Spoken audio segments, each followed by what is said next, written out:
Wala nang maraming paligoy-ligoy pa, diretso sa punto na. Maiksi lang ang komentaryo, pero diretso sa punto. Maraming kuro-kuro, may tiwali, may totoo. Dito, sa puntong diretso tayo. Punto, diretso. Ito pa, katatanggap lang natin ang pangalawa nating silver button para sa isa ko pang YouTube channel. Anong masasabi ko diyan? Anong take ko diyan? Ayan, hintayin nyo. Ito, nasabi ko na ito sa ilan kong mga vlogs, mga kabunyog, mga kababayan. Natanggap ko na nung isang araw lang. Katatanggap ko lang nung silver button ng YouTube. Dati na akong may silver button doon sa Enzorecto YouTube channel ko. Matagal na 'yon, matagal na kasi 330,000 na yata ang subscribers ko sa Enzorecto YouTube channel. Pero itong isa ko pang channel, Attorney Ricky Tumuturgo, katatanggap ko lang nung isang araw. Kaya salamat sa ating mga viewers, salamat sa ating mga subscribers sa YouTube. Sa YouTube kasi kapag vlogger ka, content creator, mayroon ka ng 100,000 subscribers, bibigyan ka ng YouTube ng silver button. Kapag 1 million, golden button. Ayan. Sa mga content creators, lalo sa mga vloggers, ang makatanggap ng silver button, proud sila diyan. Proud sila. Nung nakatanggap ako ng unang silver button ko, matagal na kasi matagal na yung natanggap ko na yon.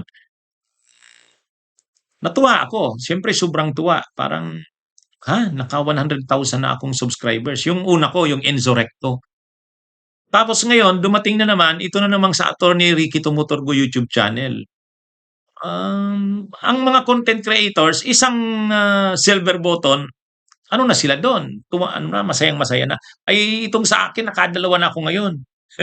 Nakadalawa na ako. Mayroon pa akong binuong YouTube channels, malapit na rin. Malapit na rin kaya mangyayari sa susunod na mga buwan, mayroon na naman ako pangatlong silver button. Kaya salamat sa inyo. Salamat sa inyo mga kabunyog. At sana, yung isa kong silver button, yung Insurrecto YouTube channel, tulungan nyo naman ako. Sana golden button yon, 1 million. Alam nyo, pag yung mga nakaka golden button, yung mga artista, madali yan. Yung mga sila Tony Gonzaga, yun, madali siyempre yan. Kasi artista yan, mga sa loob lang ng isang buwan. At andali na sa kanilang makabuo ng 1 million, sila Ivana Alawi. O kaya yung mga content mong kinikreate, mga hindi politika. Halimbawa, mga pranks o mga tawa o mga prank, mga comedy o mga food vlogs, kung ano man na yung interest ng tao, hindi politika. Politika kasi sa iba toxic. Ang hirap mag-maintain ang hirap magpalaki ng subscribers sa social media, YouTube man or Facebook, kapag politika. Kasi politika siyempre, may mga taong gusto sa politika, pero ang iba, ayaw nila, toxic. Ang dami na ang problema, tapos politika pa. Kaya mahirap magpalaki ng subscribers sa mayroon diyang mga naka 1 million na, may golden button na, pero matagal na sa social media. Lalo na yung mga panahon pa ni Duterte. Yung mga DDS vloggers na panahon pa ni Duterte, 2015, 2014, ngayon, mga na yun, golden button na yun. Ako kasi nagsimula ako 2022 21, 22. Kaya hindi pa ako umaabot sa golden button. Pero yung maraming nagsasabi, kahit yung ngayon kasi mga 330,000 na yata ako sa YouTube. Ilan ba? Tingnan nga natin. Ang YouTube ko, yung Enzorecto YouTube channel ko ay 331. Ayun, sabi ng iba, yung maka 331 ka attorney na subscribers, 331,000, ano na yan? Pero alam nyo, ang hindi makapaniwala, ang marami, ang videos kong na-create. Mula 2021 sa Insurrecto YouTube channel ko, 13,000 videos. Ha? 13,000? Ang matindi. Hmm. At hindi lang ako isang channel, hindi lang ako sa Facebook, hindi rin lang ako isang page. Marami akong mini-maintain na channels at pages.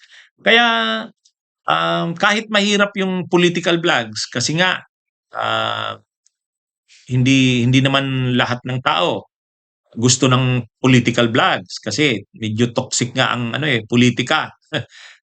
At saka kung gusto mong na maraming manood sa gusto nila mag-DDS ka. Oh, yung mga DDS susuportahan ka. Kaya maraming mga vloggers DDS kasi yung mga DDS talagang yung mga panatikong DDS susuportahan ka.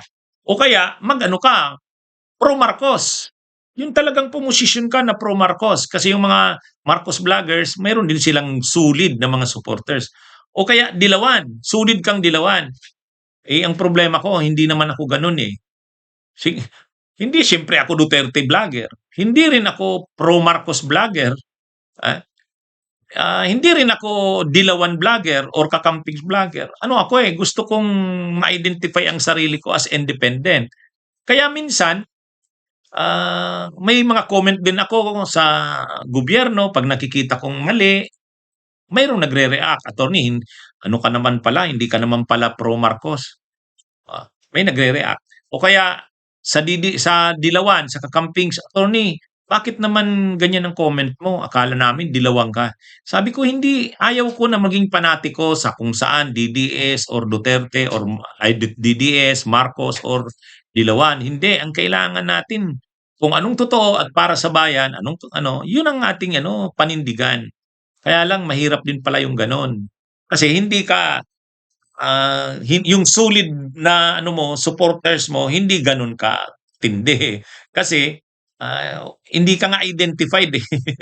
Oh, anyway, ako naman natutuwa sa gano'n, na sa kabila ng gano'n na mahirap na mag-maintain ng solid base mo, nakarating ako sa ganito. Ito na, may pangalawa na tayong silver button. Kaya salamat. Salamat sa lahat. Mga kabunyo. Tulungan niyo ako, sana ma-sustain ko ito tuloy-tuloy.